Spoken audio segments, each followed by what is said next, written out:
नमस्कार दोस्तों, पितृपक्ष में ओम नमः शिवाय का जप करने से ही हमारे पूर्वज प्रसन्न होते हैं, उनकी आत्मा को शांति मिलती है। सच्चे दिल से कमेंट बॉक्स में लिखें ओम नमः शिवाय। दोस्तों, हिंदू पंचांग के अनुसार भाद्रपद मास की पूर्णिमा तिथि पर पितृपक्ष आरंभ होते हैं, जो आश्विन मास की अमावस्या, जिसे सर्व पितृ अमावस्या भी कहा जाता है, और उस दिन समाप्त होते हैं। इस बार पितृपक्ष 29 सितंबर से आरंभ होकर 14 अक्टूबर को समाप्त होंगे। बच्चे बड़े सभी को पितृपक्ष में कुछ ऐसी सावधानियां हैं जो बरतनी चाहिए। दोस्तों, मान्यता है कि मृत्यु के देवता यमराज श्राद्ध पक्ष में पितरों को मुक्त कर देते हैं, ताकि वे स्वजनों के यहाँ जाकर तर्पण ग्रहण कर सकें। पितरों बहादुर पद पूर्णिमा पर पितृलोक से धरती पर आ जाते हैं और 16 दिनों तक श्राद्ध तर्पण पिंडदान ग्रहण करके सर्व पितृ अमावस्या की रात्रि को पितृलोक चले जाते हैं। दोस्तों, इसलिए ये 16 दिन पूर्ण रूप से पितरों को समर्पित होते हैं। इन 16 दिनों में पितरों की आत्मा की शांति के लिए पिंडदान तर्पण कर्म किए जाते हैं। पितरों के लिए श्रद्धा से कुछ समर्पित करना ही श्राद्ध कहलाता है।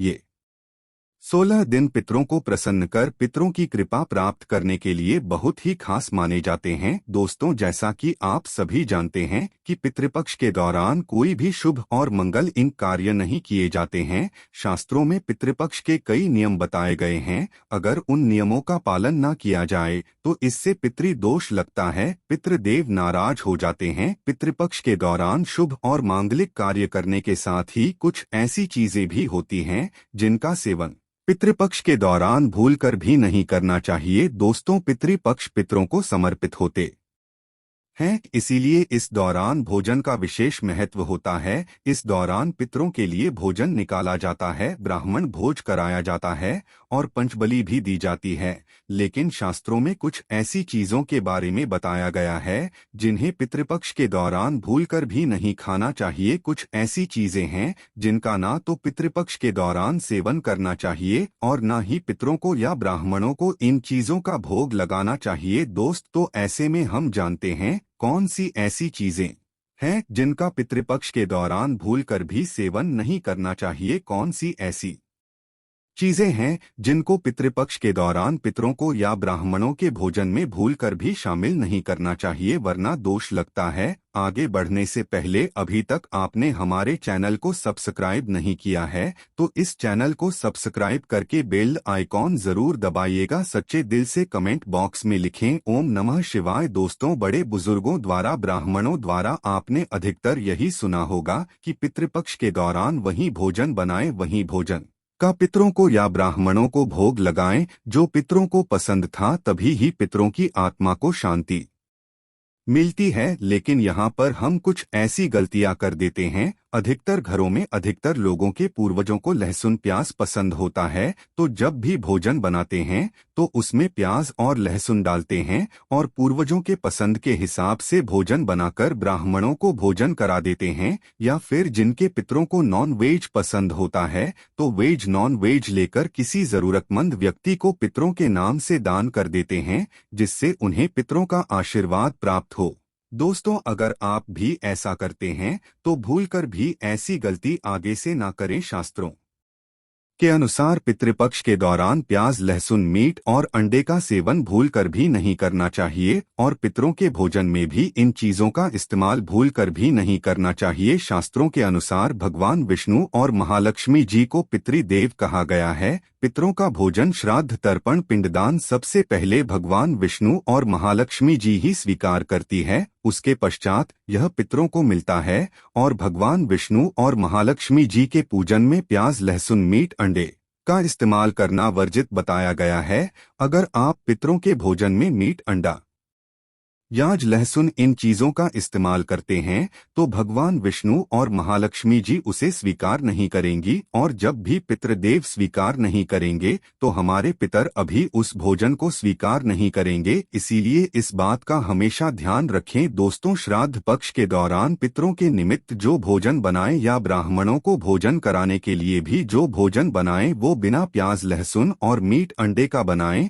और ना ही पितरों के नाम का ऐसा भोजन आप किसी जरूरतमंद व्यक्ति को दान दें। श्राद्ध पक्ष के दौरान पितरों को जो भोजन बनाएं वो बिना प्याज और बिना लहसुन तथा मीट अंडे का होना चाहिए। ये सभी सामग्री शुद्ध भोजन में नहीं डालना चाहिए, घोर पाप लगता है। पितृदेव क्रोधित हो जाते हैं। दोस्तों ध्यान रखें, पितृपक्ष के दौरान आप भी प्याज लहसुन और मीट अंडे का इस्तेमाल भूलकर भी ना करें। शराब आदि का सेवन भी ना करें। पितृपक्ष के दौरान बासी भोजन ना करें। इन 16 दिनों में बासी भोजन शैतान को प्राप्त होता है। पितृपक्ष के दौरान ना ही बासी भोजन करना चाहिए और ना ही किसी को कराना चाहिए। कोई जरूरतमंद व्यक्ति अगर आपके द्वार पर आए तो उसे भी आप बासी भोजन ना दे। शास्त्रों में बताया गया है कि पितृपक्ष के दौरान पितृ किसी भी रूप में द्वार पर आ जाते हैं और अगर ऐसे में आप पितरों को बासी भोजन दे देंगे तो इससे आपको पितृ दोष लगेगा। इसीलिए इस बात का विशेष ध्यान रखें, ना तो आप बासी भोजन करें और ना ही किसी को दे। दोस्तों पितृपक्ष के दौरान अपने खुद के लिए वस्त्र नहीं खरीदना चाहिए। इन 16 दिनों में आप वस्त्रों का दान कर सकते हैं पर अपने लिए कभी वस्त्र ना खरीदे। इस दिन नए वस्त्र खरीदना अशुभ माना जाता है। पितृपक्ष के दौरान पति पत्नी को दूरी बनाकर रहना चाहिए क्योंकि इस दौरान हमारे पितर अदीप हमारे घर के अंदर ही हमारे आसपास मौजूद रहते हैं और अगर आप ऐसा करेंगे तो हमारे पितर नाराज होकर चले जाएंगे। पितृपक्ष के दौरान घर में रोना नहीं चाहिए, इससे भी पितृ दोष लगता है। इन 16 दिनों के अंदर खुशी खुशी पितरों का स्वागत करना चाहिए, उनका आशीर्वाद प्राप्त करना चाहिए। दोस्त और पितृपक्ष में पितरों का भोजन बनाते समय भोजन में चावल दाल या रोटी ना बनाएं। पितरों के लिए सदैव पक्का भोजन जैसे कि पूरी कचौड़ी पराठे इत्यादि आदि बनाए जाते हैं। हलवा पूरी बनाए जाते हैं, खीर आदि बनाई जाती है। पितरों को खीर बहुत पसंद आती है। खीर खाकर हमारे पितर हमें ढेरों आशीर्वाद देते हैं। पितृपक्ष के दौरान आप स्वयं दाल चावल रोटी आदि खा सकते हैं पर पितरों को ये चीजें ना दे। लेकिन याद रहे, पितरों को जो भोजन बनाएं, ब्राह्मणों को जो भोजन कराएं वो पक्का ही बनाएं, जैसे कि खीर पूरी मूंग दाल की कचौड़ी दही जलेबी। इन चीजों को आप बना सकते हैं लेकिन याद रहे पितृपक्ष के दौरान घर में मसूर की दाल नहीं खानी चाहिए। शास्त्रों में इसे वर्जित बताया गया है। दोस्तों मसूर की दाल के अलावा पितृपक्ष के दौरान काले नमक काले जीरे का सेवन भी नहीं करना चाहिए और ना ही ब्राह्मण भोजन में इन चीजों को शामिल करना चाहिए। पितृपक्ष के दौरान मूली लौकी खीरा और सरसों का साग ना तो खाया जाता है और ना ही खिलाया जाता है। श्राद्ध पक्ष में इन चीजों को खाना और खिलाना दोनों ही वर्जित होता है। श्राद्ध पक्ष के दौरान पितरों के भोजन में नींबू नहीं डाला जाता। आप स्वयं नींबू का सेवन कर सकते हैं लेकिन पितरों के भोजन में ब्राह्मण भोजन में नींबू ना डाले। पितृपक्ष के दौरान कई तांत्रिक क्रियाएं भी की जाती है, इसीलिए इस दौरान दूध दही या फिर सफेद खाद्य पदार्थ जैसे कि सफेद रंग की मिठाई बर्फी इत्यादि का सेवन नहीं करना चाहिए। लेकिन हाँ, ये चीजें आप अपने घर में ही बनाकर खा सकते हैं। दोस्तों पितृपक्ष के दौरान गाय के दूध का सेवन करने से बचना चाहिए, खासतौर पर वो गाय जिसने हाल ही में बच्चे को जन्म दिया हो। ऐसी गाय के दूध का सेवन भूलकर भी ना करें। पितृपक्ष के दौरान खीर अवश्य ही बनाई जाती है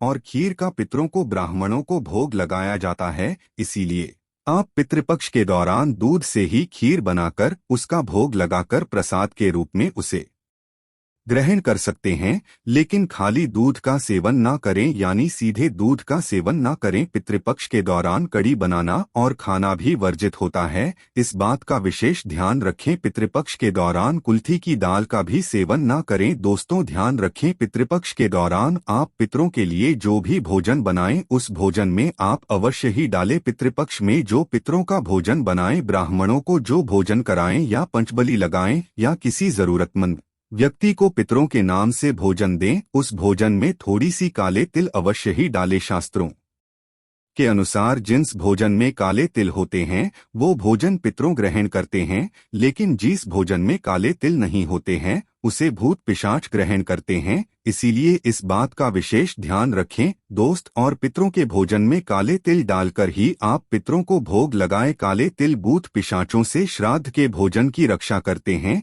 इसीलिए इस बात का विशेष ध्यान रखें। पितृपक्ष के दौरान गलती से भी अपने पड़ोसियों का भोजन भी कभी नहीं खाना चाहिए। पितृपक्ष के दौरान उधार लिया गया पैसा अशुभ माना जाता है, इससे उल्टा कर्ज का बोझ और बढ़ जाता है दोस्तों, पितृपक्ष में कोई भी ऐसा कार्य ना करें जिससे हमारे पितृ नाराज हो जाएं। आप थोड़े से ही प्रयासों से पितरों को प्रसन्न कर सकते हैं। सच्चे दिल से कमेंट बॉक्स में लिखिए हर हर महादेव, ओम नमः शिवाय। धन्यवाद, मिलते हैं अगले वीडियो में।